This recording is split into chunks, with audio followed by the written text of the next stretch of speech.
Grab your cup of coffee. Sit down for a story. Let's all go exploring. Making it after 40. Making it after 40. Making it after 40. Hello, friends. Welcome to the Making It After 40 podcast. I am your host, Lisa Rodriguez. I am an actor and writer who is still trying to make it after the age of 40. On this show, we explore what it means to be an artist trying to make it as a middle-aged person. Here's your quick reminder to rate, review, and subscribe to the show. This is the best way to help keep the show going. This week, my guest is Amanda Deibert. Amanda is a writer who started as an actress, but quickly found that her passion for storytelling was through writing. Amanda is prolific. She's written comic books for DC, Marvel, and Disney, including some comics for the Superhero Girls series, Teen Titans, and Darkwing Duck. She's also written on animated shows such as the new He-Man series on Netflix, and she's written for former Vice President Al Gore's 24 Hours of Reality, which was a big win. And most recently, she wrote a gratitude journal based on a series of tweet threads she started during a really hard time for our country. We get into all of that in this episode, and I think you're going to be really impressed with how this gratitude journal came about, and you're going to want to buy it. Amanda is smart, funny, and incredibly talented. I felt very honored to get to sit down with her for this conversation. So with that, here is me and Amanda chatting away. Enjoy. Yeah. Okay. So on the show today, we have Amanda Deibert. Amanda is a writer. Mostly you write, but I believe you started out acting. And your career is so prolific and so impressive, I have to say. Like, I know we have mutual friends and through the moms group and all that, but of course I listened to you on Mothering Heights, Leonora's awesome podcast, and I was so impressed with the kinds of things you write, like the comic books and then like the superhero girl stuff. I was like, oh, we have some of those books. I don't know that we have your editions, but we do have some from that series. Well, the other ones are fantastic too. So yes. we also have many by other fantastic writers as well, because I have an 8-year-old. So yeah. Yeah. And I love that, like, your writing stems like so many different genres, like with the comic books, and then but then also like takes you into animation with that whole new He-Man series. That's super exciting. And then of course your book that is available now. Oh my gosh, the only word I can remember from the title is gratitude. It's You Already Have the Answers, and then it's a gratitude journal. Mm-hmm. Thank you. I'm so sorry. No, you already have the answers. Yeah, yeah. And that book, I want to get into that because that is such a neat thing. And I know you kind of cover that on Leonora's podcast of how the idea came about, but I do think that it's such a neat idea, and it's such a simple tool for people to kind of get into that habit of gratitude. Mm-hmm. That's important. Yeah. Yeah. So, so Amanda, why don't you share with the audience kind of your creative journey of how you got to from starting out with acting or whatever other creative adventures you tried out before you kind of landed a little into this like stable writing world. I don't know if you can call writing stable, but you seem to have a stable career of writing. If you look at my resume, it doesn't make sense because it's kind of all over the place. But it's all been really fun. I mean, I guess it's been an adventure for sure. A very creative, very fun, very fulfilling adventure. I did start as an actress, but I was always also a writer.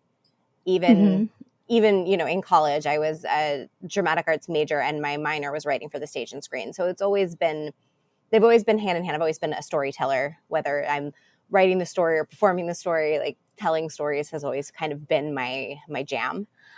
Yeah. And yeah, I kind of had like one hand in each world for a while. And I eventually took a job as a writer's assistant on a daily show that was this is how you can tell that this is a podcast for people that are over 40. Because when I took this writing assistant job, it was Hulu's first attempt to do their own show. Like this is back when, oh my gosh, when like, you know, when like streamers weren't streamers and that whole world didn't really exist. And so Hulu was like mostly showing, you know, television shows that had already aired previously, and then you could rewatch them on Hulu, and that's what it was. And then this was like a talk show that was kind of a funny comedy talk show, recap show that was kind of about that. That was their first experiment in producing their own content. That's how I got started on the track of kind of like TV and film writing professionally, as I became a writer's assistant. And then because it was such a small ragtag group, I like within a couple months I was writing on the show. And then, you know, of course that led to other jobs and other shows and all kinds of wild adventures. And so that's kind of how that journey got started for me. And then the comic books, I started dating my now wife, Kat Staggs, who's a comic book illustrator.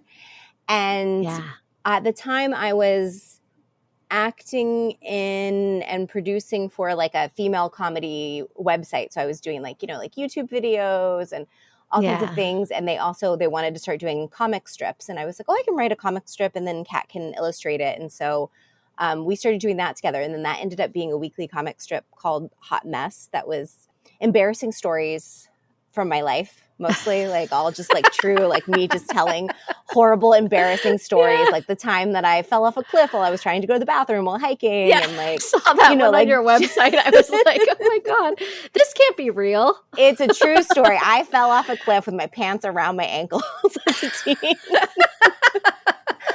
My daughter loves that story. Awesome. Because I was also trying to poo at the time. So like my daughter thinks it's the funniest, best story in the world. Yep, that's me. So these are the kinds of stories that I was just sharing with the world, writing these comics. We did that for like 2 years. And then I also kind of did an anthology. And then I did this for that same website. I was doing a like funny video that was kind of making fun of myself. I'm an orphan, and it was me making fun of kind of like my grief and my dark humor as my coping mechanism. And so I did this Father's Day video that was like a joke, but it was like where I slowly like morphed into Batman, because Batman's also for the non-comic book fans out there, Batman is also an orphan, very famously an orphan. So I was most kind of making famous a joke. other than Annie. Exactly. The most There's famous Annie and there's Batman. They're exactly the same. Yeah. I guess Batman's what happens when Annie becomes Daddy Warbucks. But oh my God, that is a story right there. Yeah. But that one kind of went around, and I guess it went around in the DC offices, and then an editor reached out to me and was like, hey, you know, I've seen your comic strips. I've seen the stuff that you've been doing. I really loved that video. Would you like to write a Wonder Woman story? And I was like, oh, wow. Oh, most iconic female superhero of all time. Sure. What could go wrong? No pressure at all. And so I really started in the deep end with my professional comic career, because then it was, you know, I wrote a Wonder Woman story and Kat illustrated it, and it went well, because here I am.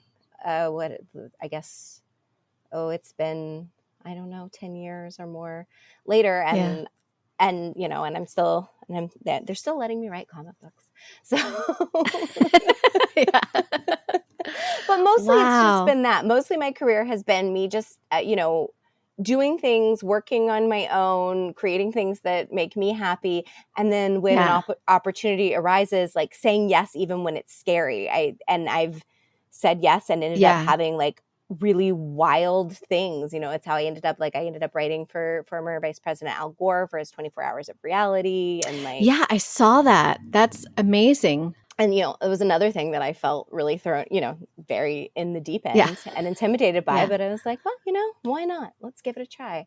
And so that's kind of been that's kind of been my whole journey with all of it, with the television writing and the comic book writing, has just been kind of like always be working on my own stuff, always doing things that make me happy and make me feel fulfilled, and then saying like, sure, why not, when things come up. Yeah.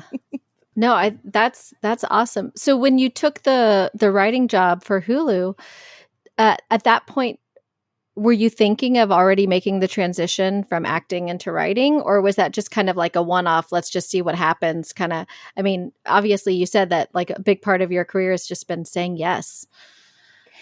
It was a risk, and it was like, let's see what happens. It was at the time before I was an actress and a waitress. I was feeling tired of waiting tables. Was very grateful for the financial stability that they gave me and the flexibility that it gave me, but I wanted to do something different. I wanted to try, exploring the writing side of things a little more.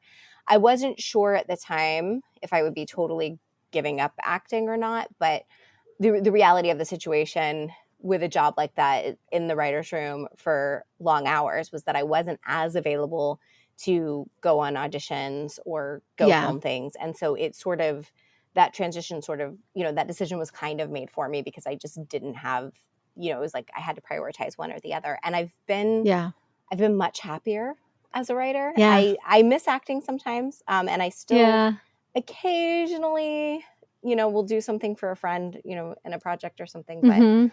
But I've been like, this is definitely the path I'm supposed to be on. It's definitely what makes me feel the most happy and fulfilled. And I really like the life that I have as a writer. So I have no regrets about it at all. Yeah. I think for so many artists, so much of it, like especially the storytelling kind, and storytelling can take so many different forms, right? It can be writing, it can be acting, it can be directing, it can be, I don't know, so many different ways. I think sometimes it seems like a lot of artists kind of have to like try a couple different things before they figure out what is the way that they like to tell stories. How do they like to get that message across? And once you found that writing, that was it. You're sold. That's awesome.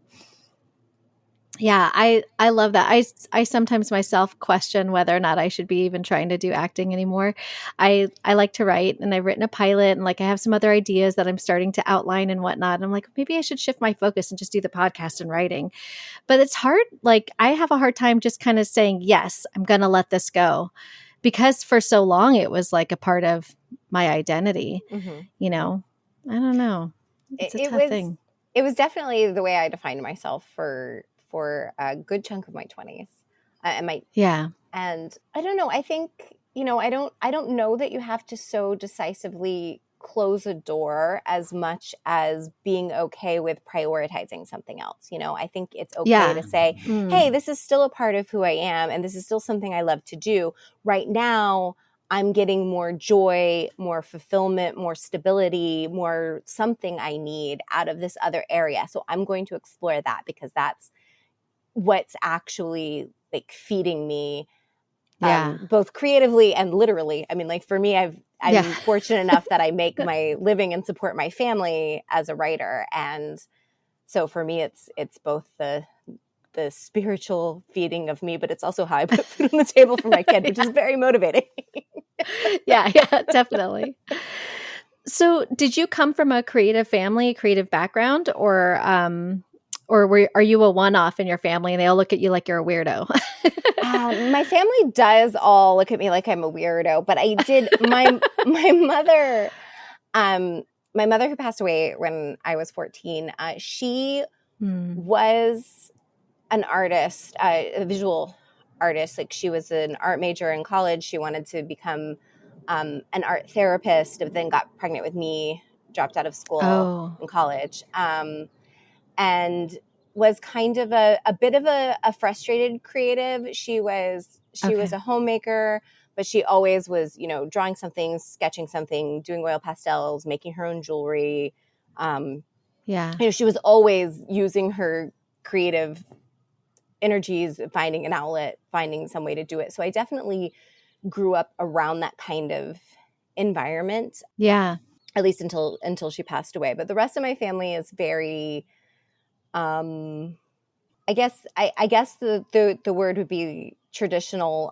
There was definitely this expectation for me to live a very different kind of life in all the ways. I mean, I'm also a lesbian, and we're talking about like a conservative Southern Baptist military style family, and everything about who and what I am makes no sense to most of them. And and that's something that we've all had to kind of come to terms with. Yeah.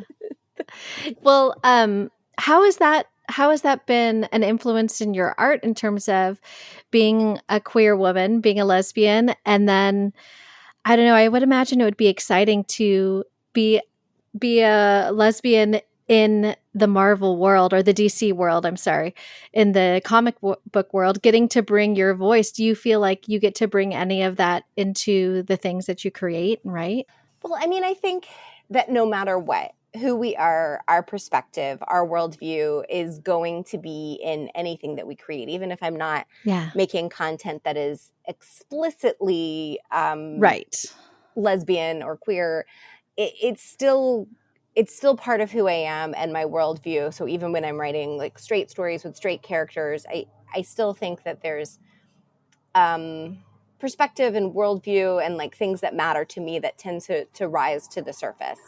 And so, like, I mean, I have been lucky. I have also written, I have written comics that are overtly lesbian and bisexual and gay and things. But even when I don't, I think it's always kind of there, even if it's not that, but it's about being true to yourself. It's about overcoming societal pressures or expectations. Those kinds of themes come up in a lot of ways and are deeply relatable to all of us. We all have, and that's kind of the beauty of good art, right? Is like you tell a very particular story from a very particular perspective. And the thing is that we all relate in some way because these, even our very unique, interesting, personal stories are universal in the themes. If I tell some story, even about my own life, it's going to trigger something in you that's like, oh, that reminds me of the time that, but it was over here with my brother in the woods or whatever. And so that's the thing. That's the thing about good, powerful art is you look through the lens of someone else and you see something about yourself. I mean, that's the hope if it's done well anyway. Yeah. No, I agree. I agree with that wholeheartedly. I find that the more specific you are, the basic human emotions, we all can relate to whatever it is. Like you said, even if it's not exact, there can be an element in it that reminds you, you've been there. Everybody's had, lots of people have had some sort of heartbreak in one way, shape, form, and that it could be a breakup. It could be a friend breakup. It could be, a relationship with a parent or whatever. We've all had those experiences. So I totally agree. That's what I love about art and creating is that it has the ability to provide so much healing and so much connection just through watching other people's stories. And I love that there's so many various forms, whether it's TV or an animation or, like the comic books or the novels. I know for me, when my son was first getting into anime, I didn't really understand it. And it was something that I always just kind of was like, ugh, I don't get it. The images they felt jarring to my eyes, probably because I just wasn't used to seeing them. Right. But when he would ask me to sit down and watch them, I finally sat down and watched some episodes with him. He started explaining to me why he liked the stories, and I could understand why so many preteens love My Hero Academia, why it just helps them feel seen. But it took me a minute to understand this art form that I used to write off.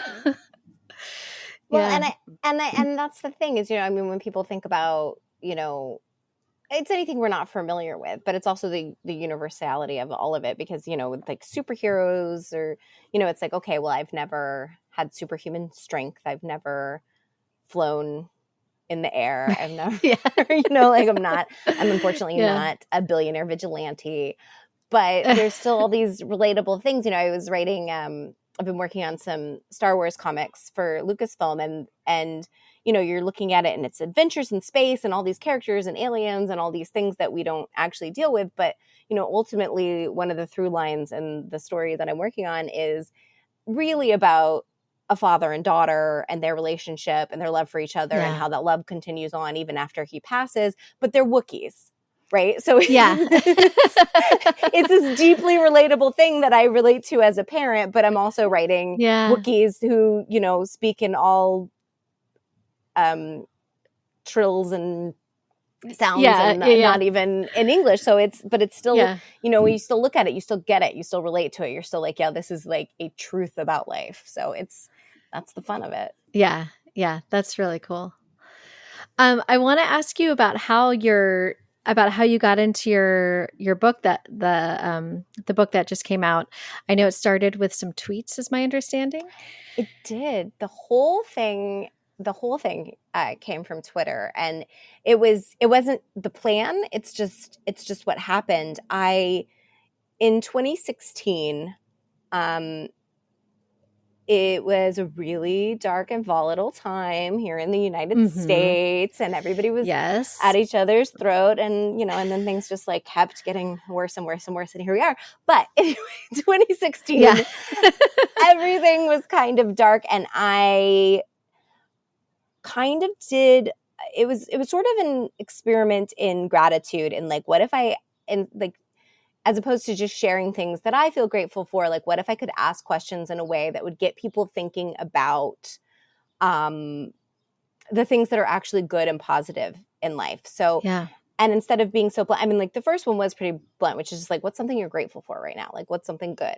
Yeah. But then I started getting kind of sneaky with them, and I would ask things and carefully word them in a way that you would have to be looking at the kind of the positive sides of things, even in negative situations. So it's like, tell me about a time like a stranger did something that meant a lot to you, or, a time that you overcame, so, that you've got something that you're really glad to have survived or gotten through. And so those kinds of questions. And I just asked them for a few days. I thought a few people would answer, and that would be the end of it. But they ended up going very, very viral. And people started sharing intensely personal, very intimate stories, very vulnerably online as a stranger. And I felt very, I took it very personally that if people were going to put themselves out there and share that way, that I would respond. So I tried to, even when it was like thousands and thousands of responses, I would try to say something, or at least like acknowledge in some way that I was reading this, that they were being seen, that they were being heard, because that's what came out, was like everyone was so desperate to be seen, to be heard. It really, I think, was feeding into a need during so much toxicity. And then people started supporting each other and coming in and like, oh, well, this is what helped me through when like this person passed in my life, or this is, oh, I've been through that too. You're doing great, and all these things, or that reminds me of this story. And there were no trolls in these threads. There was just like support. It was like this very rare, weird, non-Twittery thing. Protected. There was some kind of energetic protection around the threads. And so then anytime I would stop, people would be like, oh, Amanda, I miss your questions. Oh, I need your questions. And so I kept doing them, and I still do them. I started this in 2016. I still do this. Yeah. And I've been doing it consistently since then. And, and so like they were getting written about, and there were like articles about it, and I did some interviews, and then people started saying like, I wish some of these stories were in a book because they're so powerful and they're so, encouraging and uplifting. And it would be so good for like, like for a preteen to read this, or for, me as an adult, or like, I wish these were all collected. And I kept getting that feedback, but I felt uncomfortable sharing other people's stories. Those weren't my stories to tell. And I wasn't telling my own stories in these threads. I was just asking the questions, letting other people answer. And I wasn't sharing my own stuff. It was really about giving a platform to and amplifying other people's stories. But I didn't want to take them and then put it in a book. Make money off them. Yeah, it just felt. Yeah, that feels icky. It didn't feel morally right for me. And so I was like, well, I can't do that. I don't want to do that. But I kept getting that question and I kept thinking about it. And then I was like, I know what I can do. And it's have these questions in a book that then people could answer one a day, and then have it to go back and look at and to share, maybe do it with friends, as like a book club thing, and say like, okay, well, what was your most interesting question this week? Or what did this bring up for you? And so I ended up dividing it up into 12 chapters that it's like you can start at any time, but they're just kind of like a chapter a month on different themes. So it's like, things like, like the helpers, or what you're already doing right, or things like that. And so like each month is kind of a look at those kinds of things. And then I start off every chapter with a very short, small essay about kind of the theme of the month, where I share a few of my own answers, because I'm like, if you're going to be so vulnerable, if you're going to dive deep into yourself in this book, like I'm going to give kind of that communal feeling that Twitter provided, where somebody tells a story and you go, oh, that makes me think of this, to kind of like start your brain on the trajectory of the month. And then the rest of it, it's 30 questions. It's all you with yourself, and you can share it with people or keep it private. And it's been kind of lovely seeing the feedback and the reactions that people have sent me, both privately and publicly. And so that's what it ended up being. And I'm very happy with what it came out to be, which is you already have the answers. Yeah. But it all started with some questions on Twitter. I think it's really smart that you decide to go ahead and share a little bit of yourself in the book, like you said, to kind of create that safe, vulnerable space, recognizing that you're asking the reader to be open and honest with themselves. And so therefore you can lead by example. But I also think it's smart that you did it within the book. So you're not putting yourself out there for the public sphere in general. You have it in this like intimate space with them, where they have opted in simply by purchasing the book, or or by, if they were gifted it, by deciding to go ahead and start their journaling. So it kind of makes it a safe space for you too, to go ahead and share that. Because I think that's a really hard part about being an artist sometimes, is sharing some of your vulnerable moments. And I know for me, some of the stories that I want to share derive from my most vulnerable moments. And if they're also in conjunction with, say, a partner or something, then you also like are trying to ask them for consent by default, because they're a part of that story too. And that things can get tricky and things can get messy, especially when you put it out in such a public space like Twitter. Yes. And even in the book, I mean, it's a scary thing when you're doing something that is, memoir-ish or personal, real life stories. And that's the thing is, I share some really vulnerable things in small tidbits. Again, like the book is not really about me. It's about the person that is experiencing the journal. But there are deeply personal things, and I even forget sometimes how much of myself I've shared, but then I'll be talking to somebody and something will come up and they'll be like, oh yeah, you wrote about that in your book. I know that. And I'm like, oh, right. That deeply crazy, vulnerable story. Oh, right. Because I put that out in the world and anyone can read it. So yeah, it's wild. I'm wondering, I don't know, this idea just popped in my head. Are people starting groups to go through the book? Like, are there like groups of people like I could imagine seeing like a Facebook group or some sort of other group where people like all kind of the same way people do Artist Way, has that started at all? I don't know about any Facebook groups, although I've toyed with starting one myself and probably should. I know I've heard from like teachers who have bought it for like their whole group as part of their like, oh, we get together and we do like creative meetings once a week, and we always are starting it off with this book. I know that I've seen some people do it on a corporate level with their company and like do a company retreat and like, oh, we all got this book and we're going to do this journal together. And they've sent me like pictures of that. So that's been kind of cool. So I know there are groups of friends, of coworkers, of different people who have decided to do it together. And then I know, one man was telling me that he and his wife actually, like, instead of doing one a day, they were on a road trip, and to pass the time, they went through all the questions together. Like they each took a turn, like answering all the questions on the road trip. That's so cute. Which I thought was really adorable. Yeah, that's really sweet. And, and people have talked about like, oh, I do it with my mom every day, or, so it's been the stories that have come out have been really fun, and people have used it in ways like the road trip way that I would have never even thought of doing, but I think it's really fun. Yeah, I've been thinking about it because I felt like initially when I first heard about it, I thought, oh, that would be really good for my dad. My mom is about to retire. And so I'm like, oh, maybe I should get it for each of them, and they can make that like something that they do together in their retirement, because my dad is already retired, but it might be a fun thing for them to do together. And I know my dad is my dad is not a writer by trade. He just likes to write. He likes to write poetry. And in his retirement, he started writing poetry, and he posts it to Facebook, Cool. Just for his friends. He's like, that's all he uses Facebook for, is just to post his poetry. And so I've been encouraging him to write more, and to write more about our family's history and about his personal stories, because he had a really interesting childhood, and it was challenging in a lot of ways. His dad was an alcoholic, and his dad died when he was 19. And so then my grandmother raised the kids by herself. And at that point, there were still, I think maybe there was 5 left in the house. But anyway, so they had their own challenges growing up, and I encourage him to write about that. And I think that would be like a really great way to kind of get in the habit of writing and kind of pulling up some of those stories if you are looking to do like a little memoir or family history or something.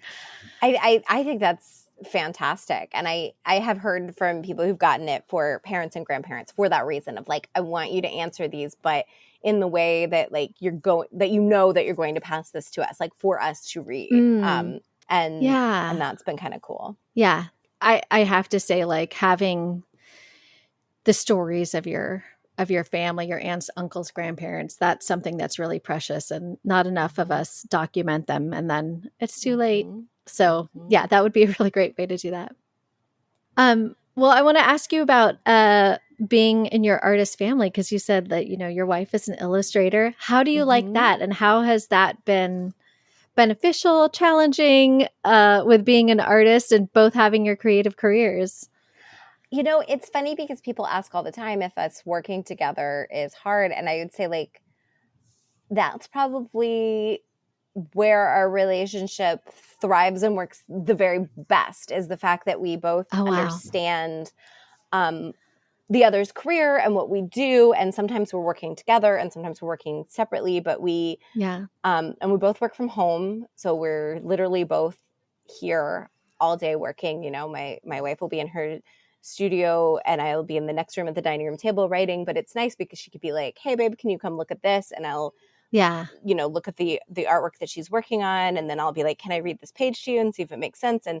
And so there's a nice we do slightly different things, but they're very aligned and they're very similar, and and sometimes we're working together, so then there's such a shorthand, because if I write a page, I know she knows what I mean, and then she draws it and she's like, this is what you want, right? And I'm like, oh yeah, do this, and so it's actually really nice that we do such adjacent things. Yeah. Well, and then you both kind of understand where the other one is coming from when you've got a deadline, or you've got or you're hitting a block and you need something to move past that block. I just realized I can kind of relate in a way. So in my other working life, I'm a property manager and my husband is a structural engineer.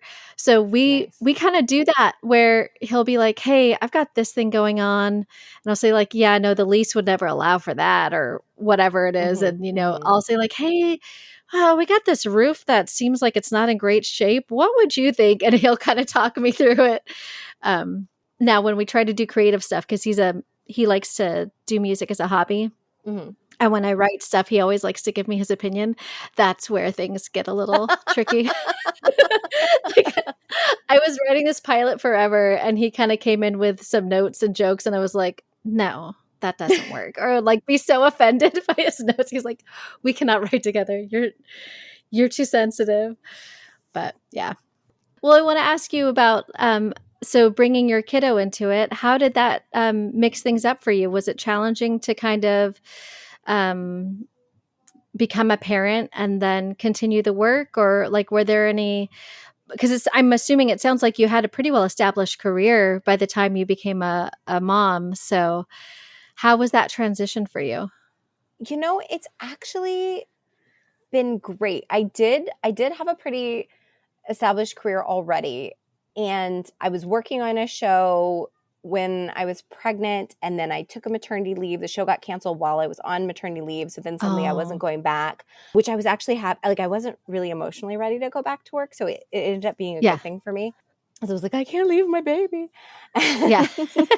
I can relate. But what's been really interesting is I think that we often wonder or worry, like, will the career suffer in some way when I have a kid? But I've actually had the opposite happen, which is that my career has only like grown and gotten better since I became a mother. Like there's really a huge difference actually in before and after I became a mom. And I think part of it was actually how I shifted my priorities, and that helped me kind of clear out the noise, because it's like, now if I'm going to work on something, it has to be because I am either like super passionate about it and really love it, or because it provides some sort of financial or career benefit that is so big and important that it's worth it. Because otherwise, I'd much rather just go hang out with my kid or spend the day with her or do like, Girl Scout mom, PTA mom, whatever stuff. And that shift actually really helped me kind of solidify what I wanted out of my career, what kinds of projects I want to work on, and say yes to the things that are actually like good for me, and say no to the things that I'm like, you know what, this isn't really going to do anything for me, or it's not really worth the time and effort that it would be, or whatever. And like that, I think, has been actually a huge help to me in a way that I wouldn't have predicted. Yeah. Oh, I can totally see that. I mean, it really made your decision maker get very specific. It does make decisions much more easy when you know where your priorities are, which is your kid and your family. Yeah. No, that's a great thing to have, because especially when there's so many options out there, and then you end up wasting your time with something that's not really, that you regret later. Yeah, I mean, because some things are just a headache, Some things are wonderful and some things are a headache. I think some of that can also come with age in general. Like I know definitely after I turned 40, I started to realize like, it's okay to say no. It's okay to say no to lots of things in life and just do the things that really bring you joy.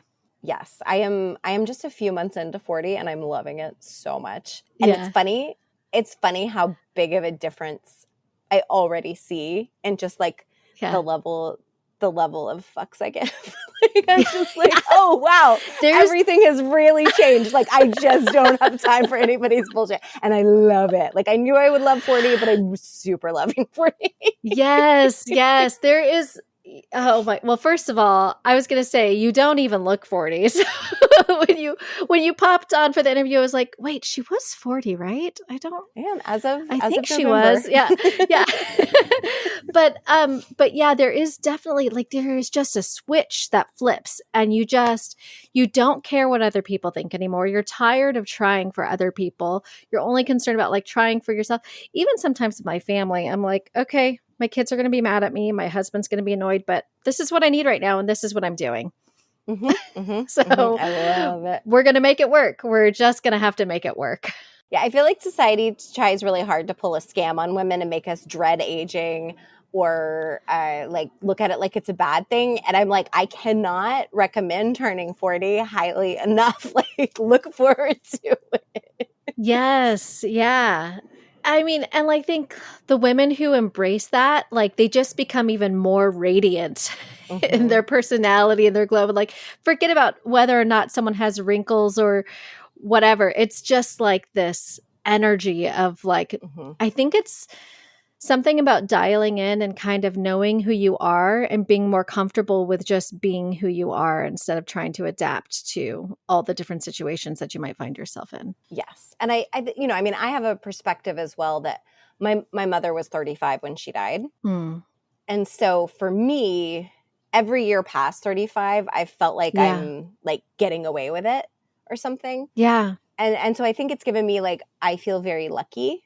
And I think that will probably always be how I feel as I age. I mean, I'm not saying that like at some point, I'm sure I'll complain about ailments or my hips or whatever, you know, as I age, like we all do. But I think that I have a very positive like feeling about aging in general, and I don't think that will change. Yeah. Well, you get to go on an adventure that your mom didn't get to go on, and that's special. And you know, not to put words in your mouth or anything like that, but it could be something that's, you know, you kind of get to do it.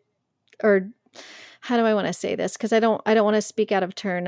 I think I'm just trying to say that like you get to do something that she didn't get to do, and you almost get to do it for her. Like you can like for her spirit. Like, mom, you know what? I'm going to be the badass that I know you are and that we didn't get to fully see. Mm-hmm. I don't know your mom. I'm sorry if I'm speaking out of turn. No. I think that's very accurate. I do feel that way. I do feel lucky that I get to live this life that she didn't get to live. And I've, you know, I talked about that a lot with my grandmother just very recently passed. And she kind of, my mom's mom, and she kind of, in a lot of ways, filled that role after my mother died and kind of took on raising me. And, you know, and it's been very interesting, you know, because now she was 82 when she passed a few weeks ago. And, you know, just the difference of her having lived this long, full life versus my mom not getting to, and the fact that I, you know, that I hope that I follow in my grandmother's footsteps and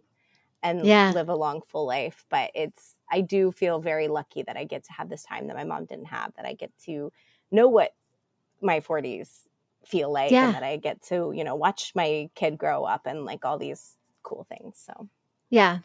Well, I think it's a big marker for anyone who's lost a parent at a young age. It is a significant marker when you make it past when your parent had lived. Yeah. Yes. Well, what do you look forward to as you continue to age into your career and continue to grow? I mean, I'm loving this newfound sense of self that I feel like I'm getting. I don't feel like I'm like apologizing for existing anymore, or apologizing for breathing anymore. And I'm really excited to see how that translates into the woman that I continue to grow into, and also into like my work and how I approach life. I'm really excited to see where my career goes in the next 10 to 20 years, now that I'm more comfortable with who I am. I mean, I've always been comfortable with taking risks. And obviously I don't even think that you can be a creative without being comfortable taking some risks, because it's not, you know, it's not for the faint of heart, but I feel even more confident about that. I think now I've got the experience of like, I've tried things and failed, and I've tried things and had them exceed my wildest expectations. So I know you know, I go into things knowing that either can happen and being okay with that. And I think that can only bring interesting things. Yeah. I think it's also really neat when you kind of come into this middle age. I said this word the other day, and I don't think it's a real word, middle-agedom, where you know, your kids are out of the little phase. You know, your child is now 8 years old, and I can tell. Well, 8, first of all, is my favorite age for kids. Oh my God, They're so fun. So much fun.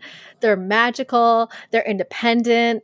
They're funny, and it's the best time that I've experienced so far. My oldest is 13. So congratulations on having an 8-year-old. That's the best. But then like as they as they continue to grow and you get your freedom, and like now you have this established career and you've got the no fucks going on, you know, now you get to like really see like what else can I like mess around with and stomp on and build and grow. And that's exciting. Yeah, I think so too. And you're right. It is, that when they're little, when they're itty bitty, it's so much of your life is just like keeping them safe and you have to do everything for them. And you're right now, Viv has more autonomy and can kind of do some of her own stuff, and it's cool and it's fun. And it does kind of open a new world for me as well. So. Yeah. It kind of frees up your brain a little bit. You get a little bit of mental energy back. Although puberty is right around the corner, so you might lose it again. I know. Already there are these moments where suddenly there's like so much attitude and I'm like, oh, I'm bracing myself. Here it comes. Yeah. Yep. Totally. Well, I always like to ask my guests two final questions. One is, what advice do you have for anybody who is coming up? Maybe they're a young person trying to pursue their creative career, or maybe they're a middle-aged person who's doing a little career pivot. I think either way, it's if you really do want something, if you really do want to do something, like just go ahead and get started and try to do it.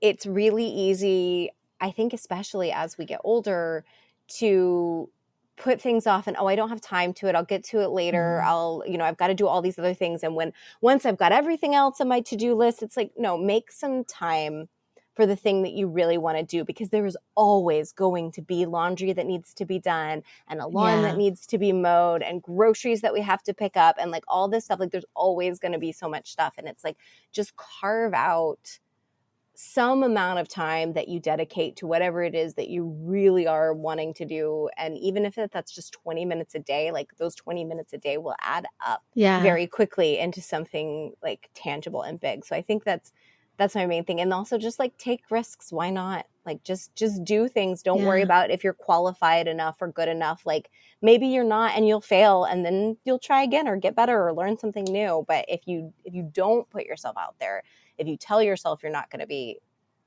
qualified enough, good enough, that you're too old or too young or too whatever for something, then you're gonna be a self-fulfilling prophecy. Yeah, that's true. It's funny you mentioning that now. All the writer programs are out and about right now, like the Paramount Writers Mentorship thing. Disney just released their information. And I feel like every year I'm like, wait, do I have my materials ready? It's like last year you thought the same thing.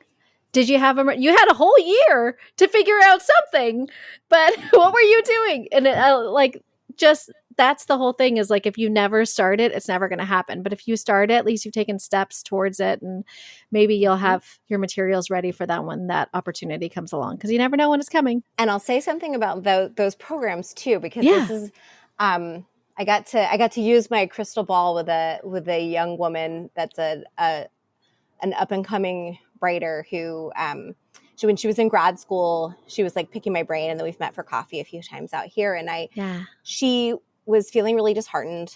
I guess it was last year when she applied for one of those, fellowship mentoring program kind of a thing. Yeah. And she was really sad when it didn't get accepted. And I was telling her, I was like, look, let me tell you something. I was like, at some point, you will end up working for a company that rejected you from one of these programs. I promise you. It was like when I applied for DC Comics did one of these at one point, and I applied for it, was rejected by the program the same week that I was hired to get paid to write actual comics for these, like I got the rejection email, and then a little while later, it was that I don't even remember which comic it was. It was like, can you write this? And I was like, so I'm good enough for you to pay me, but I'm not good enough to do the unpaid study internship. And it was this real, it was a real reminder to not put my self-worth on whether or not, it doesn't say anything about you as a writer or being good enough or anything if you don't get into these programs. It's really about so many things that they're looking at, which is how many people, how they're going to fit those people together, and the demographics of all those people and what they're looking for, particularly for that program and that person, and the mood that the reader's in and what they like and all that stuff. So I told her this, and she was like, okay, thank you. And I saw her did she send me an email or did I say, oh yeah, she sent me an email, I think like a week later. And she was like, you are never going to believe this. But she got hired as an assistant on a show from the exact company that had rejected it. Like, it was literally exactly what I said would happen. And it happened like a week later. And she was like, you were right. And I was like, I know, because I'm old and I've done this for so long. But I think that is so important for everyone to hear, honestly, because you're right. We put so much of our self-worth about whether or not this one thing, this one person, this one company is going to say yes to us. And there's so much more behind it. It's whether you're auditioning or you're writing or whatever, the no doesn't mean that like, no, you're awful, you're worthless. Right. It just might be that one person's no, and that one person doesn't represent everybody. The director didn't see you, didn't even make it to the first round because this person just decided you weren't the right fit or whatever. Or like with the writing, I've submitted to the pilot that I'm like, that's like my heart and soul pilot that I'm like, I was born to create this piece. That pilot I've submitted to a couple of different things and I've got notes on it. And like some people have been like, yeah, you really got to work on all this stuff. And then other people have been like, this is so great. You just got to tighten up a couple things here, but we love it. It's like 89%, like top of the charts. You just, got to tighten up few little things. So it really does depend on the day, the mood, the person, so many factors. And I like that you're reminding us to not put our whole self-worth on one little submission. Yes, because it's really easy to do, especially as creatives. We have our little pieces of ourselves, and it's why also I like to work on a lot of different things at once, because once you're putting something out in the world or submitting something, it's easy to obsess about it and to kind of fixate. So the best thing that I've found for myself is to immediately start working on something else. Like, let that be out in the ether and in the world and do its thing, and then focus on something else so that that's what's taking up my brain space and my time and my energy. Yeah. Just keep moving. Keep moving. Yeah. I think that's good advice. That's really important.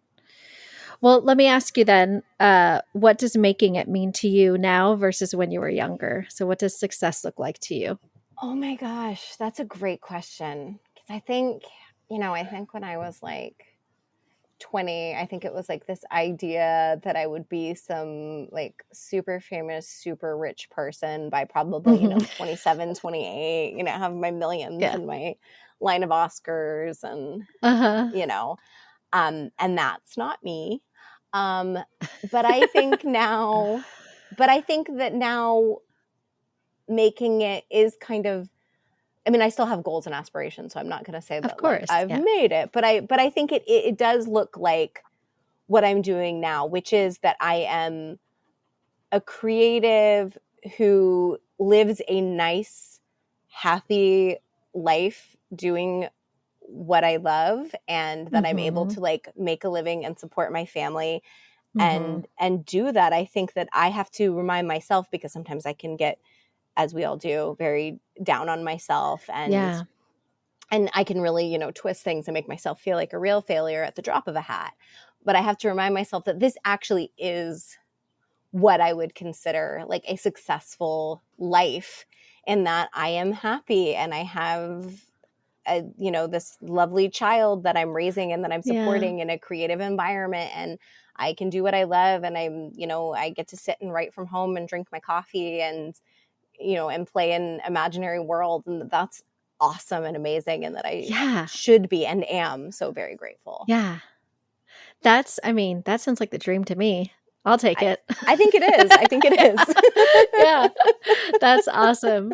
I just thought of something I wanted to ask you before I let you go, because you were talking about the writing and like getting to sit at home, and made me think about just the comic books and the animation world in general. Like, I feel like I tend to think of it as so many young voices.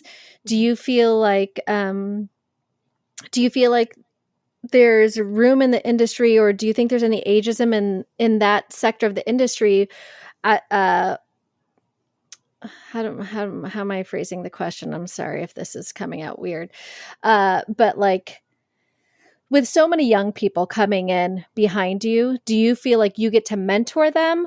Or is it kind of like here's this old lady who thinks she knows what she's talking about kind of situation? I think that's what I'm trying to get at. I think usually it feels like a mentor thing, and also like an exciting thing, to get to see, I think that the more diversity of voices in storytelling, the better in all aspects. Diversity of age, diversity of gender, diversity of race, of orientation, of all of it, of economic backgrounds. Like, I think that there's it's not like I don't feel like it's a competition thing, because like there's room for everything.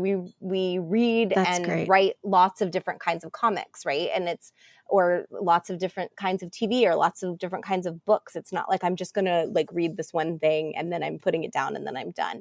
So I think that it's actually a great thing, and that there's going to be experiences and perspectives that somebody who's Gen Z is going to have that is not my experience, that I can't speak to in the same way. Yeah. And then there's things that I've been through and experienced that they can't speak to in the same way, just because our lives have been different. And so, but then there's a lot of areas, again, the universality of all the experiences that will relate and will find beauty in each other's stories. And I think it's super fun. Yeah. How about that Gen Z though, huh? They're great. I love it. I love them. Yeah, they're a great generation. They're really coming in and they're ready to muck it up. It makes me very excited about the future. And like that's even the little ones. Like I have been lucky enough that I've gotten to speak at several elementary schools this year.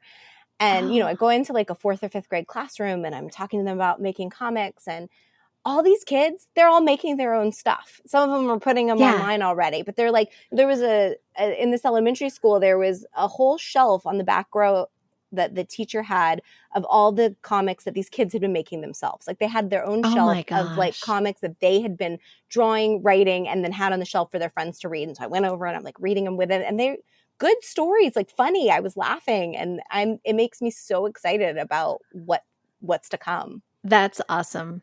That's really great. Okay, well, I think we should just leave it there, because that is such an optimistic note looking towards the future, and like this Gen Z that's going to come in and help us get things on track. Hopefully. God bless. Yeah. I hope so.